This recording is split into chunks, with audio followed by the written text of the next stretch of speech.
AP ముఖ్యమంత్రి నారా చంద్రబాబు నాయుడు గారికి YS Jaganmohan Reddy గారు రాసినటువంటి లేఖ ప్రస్తుతం చర్చనీయాంశంగా మారింది. మరి కృష్ణా జలాలపైన తెలంగాణ ప్రభుత్వం రేవంత్ రెడ్డి దూకుడుగా వ్యవహరిస్తున్నారని, మరి ట్రిబ్యునల్ ఎదుట ఏపీ రాష్ట్ర ప్రభుత్వం వాదనలు వినిపించడంలో వీక్గా ఉందని చెప్పి ఆయన రాసినటువంటి లేఖను ఏ విధంగా చూడాలి తెలుసుకునే ప్రయత్నం చేద్దాం. దీన్ని విశ్లేషించడానికి మనతో పాటుగా ఉన్నారు ప్రముఖ ఆర్థిక, రాజకీయ, సామాజిక విశ్లేషకులు అపసాని రాజేష్ గారు.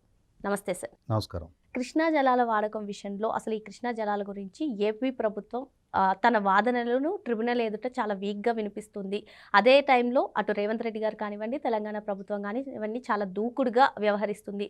ఒక్క టీఎంసీ తగ్గినా సరే అది చంద్రబాబు నాయుడు గారి బాధ్యతే అంటూ జగన్మోహన్ రెడ్డి గారు లేఖ రాశారు. అసలు కృష్ణా జలాలపైనే కాదు, జలాలపైన మాట్లాడే హక్కు జగన్మోహన్ రెడ్డి గారికి ఉందంటారా? మరి గతంలో మనం చూసాం పోలవరం విషయం కానివ్వండి, అసలు ఈ లేఖను ఏ విధంగా చూడాలంటారు? ఇప్పుడు వాస్తవంగా మనకొక సామెత ఉంది. అంటే చెప్పుకోవటానికి కొంచెం బాధాకరంగా ఉన్నా కూడా చెప్పుకొని తీరాల్సిన సామెత అది. బిడ్డ చచ్చినా పురిటికంపు వదలలేదు అంటారు.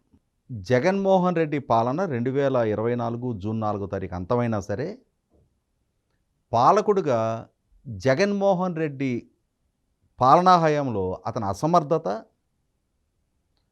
అతని బేలతనం అంటారా ఇంకేమంటారో, అతని పాలనా హయాంలో సృష్టించిన విధ్వంస పర్యవసానం ఈ రోజుకి రాష్ట్రాన్ని వెంటాడుతూనే ఉన్నాయి. ఇవాళ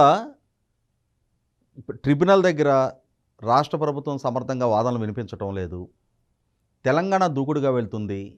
ఒక్క టీఎంసీ తగ్గిన చంద్రబాబుదే బాధ్యత అంటూ ఇవాళ చంద్రబాబు నాయుడు గారికి లేఖ రాసిన జగన్మోహన్ రెడ్డి అసలు ఈ సమస్యకి మూలం ఏంటి, ఈ సమస్య ఎప్పుడు ఎలా సృష్టించబడింది అనేది ప్రజలకి తెలీదు. అంటే నేను ఏది చెప్తే దాన్నే ప్రజలు విశ్వసిస్తారు అని చెప్పని ఒక భ్రమల్లో అతని లేఖలు రాస్తూ ఉన్నాడు. అసలు దీని మూలాల్లోకి వెళ్ళి మాట్లాడదాం మనం. రాష్ట్ర విభజన జరిగే నాటికి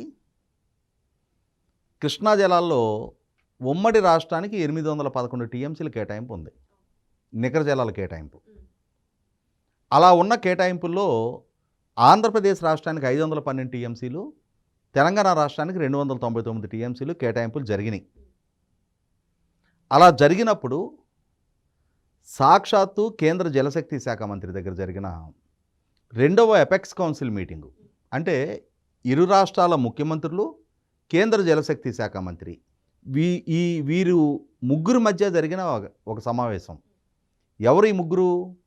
తెలంగాణ ముఖ్యమంత్రిగా కేసీఆర్ గారు, ఆంధ్రప్రదేశ్ రాష్ట్ర ముఖ్యమంత్రిగా జగన్మోహన్ రెడ్డి గారు, అలాగే కేంద్ర జలశక్తి శాఖ మంత్రి, వారి సమక్షంలో ఒక సమావేశం జరిగింది.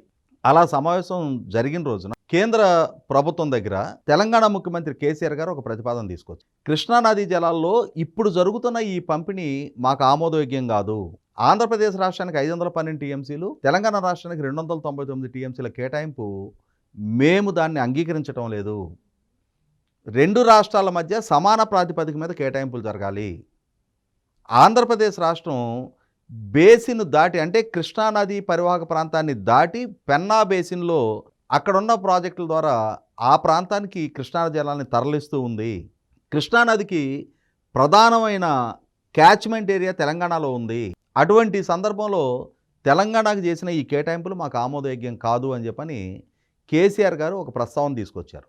ఆయన తీసుకొచ్చిన ప్రస్తావన ఆ సమావేశపు మినిట్స్లో ఎంటర్ అవుతూ ఉంది. ఎంటర్ అవుతున్నప్పుడు నాడు అదే సమావేశంలో జగన్మోహన్ రెడ్డి గారు ఏం చేయాలి? ట్రిబ్యునల్ ఆంధ్రప్రదేశ్ రాష్ట్రంలో ప్రాజెక్టుల వారీగా చేసిన కేటాయింపులు 512 టీఎంసీలు, మాకేమో అదనపు జలాల కేటాయింపు జరగలేదు.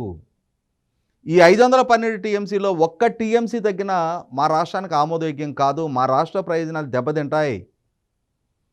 తెలంగాణ తెస్తున్న ఈ ప్రతిపాదనని మేము ఆమోదించం, మాకు అంగీకారయోగ్యం కాదు అని చెప్పని ఈయన డిసెంట్ వ్యక్తం చేస్తూ అక్కడ మినిట్స్లో ఎంటర్ చేపియాలి కదా.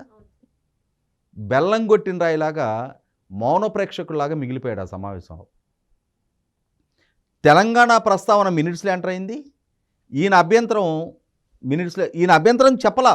తెలంగాణ ప్రస్తావన ఏం తెస్తుందో, అసలు కృష్ణా జలాల్లో ఎన్ని టీఎంసీలు రాష్ట్రానికి కేటాయింపు ఉన్నాయో, ఎన్ని రాష్ట్రానికి వచ్చాయో, ఎన్ని తెలంగాణ కేటాయింపు జరిగినాయో ఇవేవి అతనికి అవగాహనే లేదు. ఆ లేని మీదట కేసీఆర్ గారు సమయస్ఫూర్తిగా ఇతని అవగాహన రాహిత్యాన్ని అడ్వాంటేజ్కి తీసుకొని ఆయన అక్కడ ఆ ప్రస్తావన తీసుకొచ్చారు.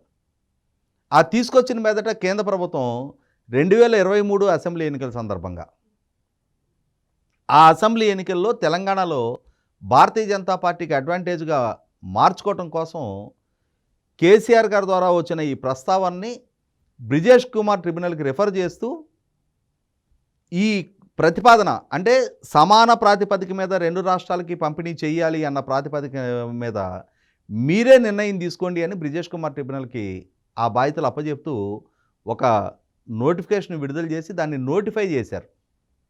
ఒక ఉత్తర్వులు ఇస్తూ దాన్ని గజెట్ పబ్లిష్ చేశారు. అంటే బ్రిజేష్ కుమార్ ట్రిబ్యునల్ మీద ఈ భారం మోపబడింది. అంటే 811 టీఎంసీల్లో 512 టీఎంసీలు ఆంధ్రప్రదేశ్ రాష్ట్రానికి వస్తున్నాయి, 299 తెలంగాణకి వెళ్తున్నాయి. ఇప్పుడు సమాన ప్రాతిపదిక మీద పంపిణీ చేయడం అంటే చెరి 405.5 టీఎంసీలు. అంటే అప్పుడు తెలంగాణకి ఇప్పుడు వస్తున్న 299 టీఎంసీలకు అదనంగా ఇంకొక 106.5 టీఎంసీలు అదనపు కేటాయింపులు చేయాలి. ఈ 106.5 టీఎంసీలు ఎక్కడి నుంచి చేస్తారు కేటాయింపులు? ఆంధ్రప్రదేశ్ రాష్ట్రానికి ప్రస్తుతం జరుగున్న కేటాయింపులో నుంచి 106.5 టీఎంసీలు తెలంగాణకి కేటాయింపు చెయ్యాలి అనేది తెలంగాణ డిమాండ్. దీన్ని పరిష్కరించమని చెప్పని కేంద్ర ప్రభుత్వం ఒక ఉత్తర్వులు బ్రిజేష్ కుమార్ ట్రిబ్యునల్కి ఆదేశాలు ఇచ్చింది. రేపు రోజున బ్రిజేష్ కుమార్ ట్రిబ్యునల్ ఇప్పుడు 2 రాష్ట్రాల వాదనలు వింటూ ఉంది. ఆంధ్రప్రదేశ్ రాష్ట్రం చాలా సమర్థంగా మా రాష్ట్రానికి చేసిన కేటాయింపులు మా రాష్ట్రంలో ఉన్న ప్రాజెక్టుల వారీగా మాకున్న హక్కు ప్రకారం నదీ పరివాహక ప్రాంతంలో చివరి రాష్ట్రంగా, అంటే చివరి రాష్ట్రానికి కొన్ని హక్కులు ఉంటాయి, ఆ హక్కుల ప్రాతిపదికగా మాకు కేటాయింపులు చేయబడ్డాయి. మళ్ళీ దీని మీద పునర్విచారణ జరపడానికి కానీ పునఃపరిశీలన చేయటం కూడా మాకు ఆమోదయోగ్యం కాదు. ఒక్క టీఎంసీ కూడా మాకు చేసిన కేటాయింపుల్లో తక్కువ చేయటాన్ని మేము అంగీకరించమని చెప్పని రాష్ట్ర ప్రభుత్వం తన వాదన వినిపిస్తూ ఉంది. కానీ సమయం సందర్భం వచ్చినప్పుడు స్పందించని జగన్మోహన్ రెడ్డి ఆ రోజు మౌన ప్రేక్షకుల్లాగా అక్కడ కేసీఆర్ గారి దగ్గర, ఎందుకంటే మనం చూసాం జగన్మోహన్ రెడ్డి గారు ముఖ్యమంత్రిగా పదవి బాధ్యతలు చేపట్టగానే అంటే ఉమ్మడి రాజధానిగా నిర్ణయించబడ్డ హైదరాబాదులో ఆంధ్రప్రదేశ్ రాష్ట్ర సచివాలయం కోసం, ఆంధ్రప్రదేశ్ రాష్ట్ర కార్యాలయాల కోసం అప్పగించబడిన బిల్డింగులు మొత్తాన్ని కూడా కేసీఆర్ గారికి ఏకపక్షంగా దారాదత్తం చేశాడు. అంటే తన అవగాహన రాహిత్యంతో రాష్ట్రానికి సంబంధించిన సెక్షన్ 9, సెక్షన్ 10 సంస్థలకు సంబంధించిన ఆస్తుల పంపకాలు జరగకపోయినా, సిబ్బంది విభజన జరగకపోయినా, నిధుల బట్వాడా 2 రాష్ట్రాల మధ్య ఇంకా పూర్తి కాకపోయినా కూడా రాష్ట్రానికి అడ్వాంటేజ్గా ఉన్న బిల్డింగులు మాత్రం తెలంగాణ కేటాయింపు చేసేసాడు. అదే సందర్భంలో ఇవాళ రాష్ట్రానికి ఒక జీవన్మరణ సమస్య లాంటి 106.5 టీఎంసీలను కోల్పోయే నిర్ణయం తన సమక్షంలో జరుగుతూ ఉన్నప్పుడు 106.5 టీఎంసీలు ఇవాళ కోత పడితే ఎక్కడి నుంచి జరుగుతాయి? కోస్తా ప్రాంతానికి వచ్చేటప్పటికి కృష్ణా డెల్టాకి 155 టీఎంసీలు బచావత్ ట్రిబ్యునల్ కేటాయింపులు చేసింది. జాతీయ అంతర్జాతీయ నీటి సూత్రాల ప్రకారం నది మీద మొట్టమొదట స్థిరీకరించబడ్డ ఆయకట్టుకి మొట్టమొదటి కేటాయింపులు జరగాలి. కృష్ణానది పుట్టి సముద్రంలో కలిసే ఈ మధ్యలో మొట్టమొదటగా ఆ నది మీద స్థిరీకరించబడ్డది కృష్ణా డెల్టా. 1853లోనే సర్ ఆర్థర్ కాటన్ గారు విజయవాడ ఆనకట్ట నిర్మాణం చేసి కృష్ణా డెల్టా స్థిరీకరణ జరిగింది. కాబట్టి కృష్ణా డెల్టాకు ఉన్న కేటాయింపులు యథావిధిగా రావాల్సిందే. అప్పుడు నష్టపోయేది ఎవరు? రాయలసీమ. 52 సీట్లున్న రాయలసీమలో 49 సీట్లు 2019లో జగన్మోహన్ రెడ్డి కట్టబెడితే ఆ రాయలసీమ రైతాంగాన్ని బలిపీఠం మీదకి ఎక్కించి 106.5 టీఎంసీలు కోల్పోయే పరిస్థితులు జగన్మోహన్ రెడ్డి సృష్టించాడు. ఇవాళ చంద్రబాబు నాయుడు గారికి లేఖ రాసి ఒక్క టీఎంసీ దగ్గర మీరే బాధ్యులు అవుతారు అని చెప్పని, అసలు నువ్వెందుకు అభ్యంతరం వ్యక్తం చేయలేదు ఆ రోజున? ఆ సమావేశంలో నువ్వు ఉన్నావు కదా, మీ ముగ్గురే కదా మాట్లాడుకుంది అక్కడ. పోనీ 100 మందితో సమావేశం జరిగింది, అక్కడ కేసీఆర్ గారు ఏం ప్రస్తావించారో నా దృష్టికి రాలేదు అని చెప్పని అంటే అర్థం చేసుకోవచ్చు. అది అపెక్స్ కౌన్సిల్ మీటింగ్, కేంద్ర జలశక్తి శాఖ మంత్రి, 2 రాష్ట్రాల ముఖ్యమంత్రుల మధ్య మాత్రమే జరిగిన సమావేశం. ఈ మధ్యకాలంలో మనం కొన్ని సందర్భాల్లో చూస్తూ వచ్చాం. జగన్మోహన్ రెడ్డి తన పాలనా హయాంలో తను నియమించిన ఏపీఈఆర్సీ జస్టిస్ నాగార్జున రెడ్డి గారి నేతృత్వంలో ఉన్న ఏపీఈఆర్సీ 2023 సెప్టెంబర్లో 2023 డిసెంబర్లో ఏపీఈఆర్సీకి ప్రతిపాదించబడ్డ డిస్కౌంట్ ద్వారా ప్రతిపాదించబడ్డ ట్రూ అప్ ఛార్జీల ప్రతిపాదనని 4 నెలల ఎన్నికలు రాబోతూ ఉన్నాయి. ఇప్పుడు కనుక ప్రజల మీద విద్యుత్ భారం మోపితే అది ఎన్నికల్లో జగన్మోహన్ రెడ్డికి ప్రతికూలంగా మారుద్ది అని చెప్పని ఒక పొలిటికల్ ఎజెండాతో జగన్మోహన్ రెడ్డి ద్వారా నియమించబడ్డ జస్టిస్ నాగార్జున రెడ్డి రాజకీయంగా జగన్మోహన్ రెడ్డికి లబ్ధి చేకూర్చడం కోసం ఆ ప్రతిపాదనని పక్కకు పెట్టి 2024లో ఎన్డీఏ కూటమి ప్రభుత్వం ఏర్పాటు జరిగిన తర్వాత ఆగస్టు నెలలో తాను రిటైర్ అవుతా అప్పుడు ఆ 2023 నాటి ట్రూ అప్ ఛార్జీల ప్రతిపాదన ఆమోదించాడు. అంటే జగన్మోహన్ రెడ్డి హయాంలో అతను పెంచాల్సిన విద్యుత్ ఛార్జీలని ఈ ప్రభుత్వం వచ్చిన తర్వాత ఈ ప్రభుత్వం మీద వీళ్ళు విద్యుత్ ఛార్జీలు పెంచినట్టుగా నింద మోపుతూ ఆ ఈఆర్సీ ప్రతిపాదనని అతను ఆమోదించి రిటైర్ అయ్యి వెళ్ళిపోయాడు. డిసెంబర్ నెలలో చూసాం జగన్మోహన్ రెడ్డి 2024 డిసెంబర్ నెలలో ఎన్డీఏ కూటమి ప్రభుత్వం విద్యుత్ భారం మోపుతుంది ప్రజల మీద అని చెప్పని నిరసనలకు పిలిపించాడు. అంటే వాస్తవంగా ఎవరి హయాంలో పెంచిన ఛార్జీలు అవి? 2014-19 మధ్య చంద్రబాబు నాయుడు గారు ఒక్కసారి కూడా విద్యుత్ ఛార్జీలు పెంచాల. కానీ 2019-24 మధ్య 9 సార్లు విద్యుత్ ఛార్జీలు పెంచిన జగన్మోహన్ రెడ్డి 10వ సారి 11వ సారి కూడా పెంచడానికి రంగం సిద్ధం చేస్తే ఎన్నికలకు ముందు ఆయనకు లబ్ధి చేకూర్చడం కోసం నాటి ఏపీఈఆర్సీ చైర్మన్ రాజకీయ ఎజెండాతో ఈయనకి లబ్ధి చేకూరిస్తే దాన్ని ఈ ప్రభుత్వమే నిందలు మోపుతా చంద్రబాబు విద్యుత్ ఛార్జీలు పెంచను అన్నాడు, తగ్గిస్తాను అన్నాడు.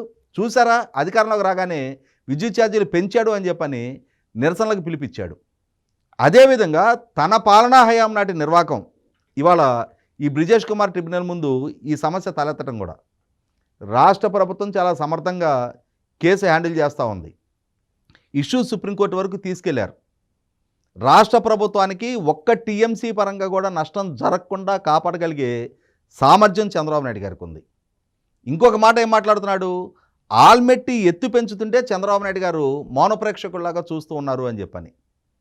జగన్మోహన్ రెడ్డి తెలుసుకోవాల్సింది ఏంటి అంటే అతను రాజకీయాల్లోకి అడుగు కూడా పెట్టకముందే 1996లో దేవగౌడ గారు ప్రధానమంత్రిగా ఉండగా ఆ రోజుల్లో తన సొంత రాష్ట్రానికి ఆల్మెట్టి ప్రాజెక్టు ఎత్తు పెంచుకోవడానికి ఆయన ప్రభుత్వం అనుమతులు ఇస్తున్న సందర్భంలో నాడు యునైటెడ్ ఫ్రంట్ కన్వీనర్గా ఉన్న చంద్రబాబు నాయుడు గారు తాను కన్వీనర్గా ఉన్న ప్రభుత్వం తన రాష్ట్ర ప్రయోజనాలకి భంగం కలిగే విధమైన నిర్ణయం తీసుకుంటున్న నేపథ్యంలో ఆ రోజు 4 సీనియర్ ముఖ్యమంత్రులతోటి ఒక కమిటీ ఏర్పాటు చేసి ఆ కమిటీ ద్వారా కేంద్ర ప్రభుత్వానికి రికమెండేషన్స్ ఇప్పించి ఆ రోజు ఆల్మట్టి ఎత్తుని 519.6 మీటర్ల దగ్గరకు పరిమితం చేశారు.